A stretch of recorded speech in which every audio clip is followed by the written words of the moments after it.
राजस्थान के चित्तौड़गढ़ जिले में एक ऐसा जंगल मौजूद है जहां प्रकृति और पौराणिक कथाओं का अद्भुत संगम होता है। यह सीता माता वन्य जीव अभ्यारण्य है। इसका कुछ हिस्सा प्रतापगढ़ जिले में भी फैला है। इसका क्षेत्रफल 422.95 वर्ग किलोमीटर है। इसे राजस्थान सरकार द्वारा 2 नवंबर 1979 को संरक्षित वन क्षेत्र घोषित किया गया था। यह राजस्थान का इकलौता ऐसा वन क्षेत्र है जहां सर्वाधिक सागौन के पेड़ पाए जाते हैं। यहाँ पेड़ों और झाड़ियों के बीच उड़ने वाली उड़न गिलहरी पूरे विश्व में प्रसिद्ध है। इस जंगल का इतिहास रामायण काल से जुड़ा हुआ है। पौराणिक मान्यताओं के अनुसार माना जाता है कि माता सीता ने यहाँ वनवास बिताया था। यहाँ वाल्मीकि आश्रम, हनुमान मंदिर और सीता माता मंदिर जैसे ऐतिहासिक स्थल मौजूद हैं। हम यहाँ के इतिहास को करीब से जानना चाहते थे, तो हम निकल पड़ते हैं इस रहस्यमयी जंगल की तलाश में। हम आदिवासी क्षेत्र में थे। आदिवासियों की जिंदगी हमेशा से मुश्किल रही है। देखिए, इन लोगों के पैरों में जूते तक नहीं हैं। हम एक बार साहब से जंगल का रास्ता पूछते हैं। एक फंड तो यूं जाएगा बनाने जाऊं, एक फंड तो आगे फिर आवेगा बढ़ली आवेगा बढ़ने ने तड़ लो बनाते हूँ तो जावन एक फंड तो जाकम जरिए जनाने जावन यूं जरिए कच्चो। हम जंगल में एंटर कर चुके थे, लेकिन हम जिस तरफ नजर घुमा रहे थे सिर्फ आग और कालिक दिखाई दे रही थी। जंगल जल रहे हैं, लेकिन क्यों, इसका कोई जवाब हमारे पास मौजूद नहीं था।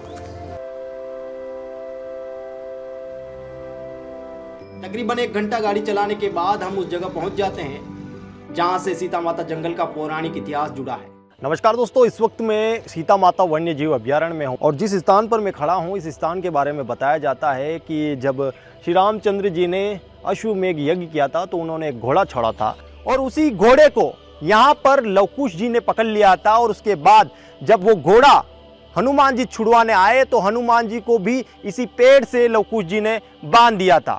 देखिए, इस जंगल में बड़े बड़े पत्थर हैं और इन पत्थरों पर जानकारियां लिखी है। जैसे कि यहाँ पर एक जानकारी लिखी हुई है कि फटा हुआ पहाड़ आगे मौजूद है, जिसमें पौराणिक मान्यता अनुसार सीता माता पहाड़ को चीरकर सीता कुंड में समा गई थी। सीता कुंड व मंदिर की दूरी यहाँ से 800 मीटर आगे है। जैसे जैसे आप सीता कुंड की तरफ बढ़ेंगे आपको बड़े बड़े पहाड़ दिखाई देंगे जिनमें प्राकृतिक गुफाएं बनी हुई है। यहाँ आपको कई सारे प्राकृतिक कुंड दिखाई देंगे जिनमें हमेशा साफ और मीठा पानी रहता है, जिसे पीकर श्रद्धालु अपनी प्यास बुझाते हैं। एक छोटा सा कुंड इधर बना हुआ है और छोटे छोटे कुंड इधर भी बने हुए हैं। और इस तरफ आगे चलेंगे हम तो यहाँ से सीढ़ियाँ शुरू होती है। रामायण में हमने देखा था कि श्री राम जी और महादेव जी के बीच में एक गहरा संबंध बताया जाता है और वो गहरा संबंध यहाँ पर भी दिखाई दे रहा है। इन्हीं पहाड़ियों के बीच में आप देखिए एक गौमुख है, उसके अंदर से पानी आ रहा है और यहाँ पर शिवलिंग है। ये देखिए, ये मुख्य मंदिर है और इसी के बारे में कहा जाता है कि 2 जो पहाड़ियाँ हम साइड में देखते हैं, दोनों पहाड़ जो झुकते हुए हमें दिखाई देते हैं, ऐसा कहा जाता है कि सीता माता इनके बीच से होकर यहाँ पर आकर विराजमान हो गई और ये पहाड़ उसी की वजह से इतने दूर हो गए या फिर कह लीजिए कि इतने फट गए हैं। एक यहाँ पर 2 कुंड बताए जाते हैं जिनके बारे में ये बताया जाता है कि एक कुंड से गर्म पानी आता है और एक कुंड में बहुत ही शीतल जल वहाँ से निकलता है। तो ये क्या कि पहले पहाड़ पूरा सम्मिलित था, ये वाला एक ही था, तो इसको फाड़ के यहाँ पे माता जी आके यहाँ रुकी और नीचे पहले वो क्या कि अपने हमारे भाषा में काकर बोलते, तो वो अपने पानी के ऊपर तरती थी। एक पत्थर तैरता था ऊपर परत पत्थर जो से ऊपर तरता था पन्नी के हिसाब से, तो वो अब नीचे डूब गए। मेला मावस को लगता है, जो कि आज एकम हुई है। आज से 1.5 महीने बाद में मेला लगेगा। बहुत सारी भीड़ रहती है आने जाने में, एकदम रास्ता बंद रहता है, मतलब एकदम यूं लाइन लगती है नीचे से। फिर यहाँ बताते एक कुंड है, उसमें पत्थर था बड़ा, वो तिरता था, तो कुछ गलत हुआ तो वो पत्थर अंदर चला गया पानी के अंदर।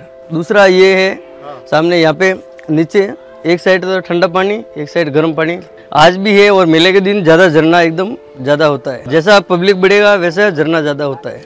इसी कुंड के बारे में बताया जाता है कि यहाँ पर पहले एक पत्थर यानी शिला तैरती थी और वो पत्थर वक्त के साथ कुछ असामाजिक तत्वों ने उसे छेड़छाड़ करी और वो वक्त के साथ इसी कुंड में समा गई, उसी तरह से जैसे सीता माता धरती की कोख में समा गई थी। और दोस्तों, सीता माता वन्य जीव अभ्यारण्य पौराणिक महत्व के साथ साथ यहाँ की जैव विविधता के लिए भी प्रसिद्ध है। यहाँ हिरण, चौसिंघा, पेंगोलिन, जंगली बिल्ली और पोर्क्यूपाइन जैसे स्तनधारी जीव पाए जाते हैं। पक्षियों में मोर, तोता, उल्लू, चील और अन्य 64 प्रजातियां पाई जाती है। यहाँ घूमने का सबसे अच्छा समय अक्टूबर से मार्च का है, क्योंकि इस समय मौसम सुहावना और ठंडा रहता है। तो दोस्तों, ये वीडियो आपको कैसा लगा और आप इसे कहाँ से देख रहे हैं, हमें कमेंट करके ज़रूर बताइए। धन्यवाद।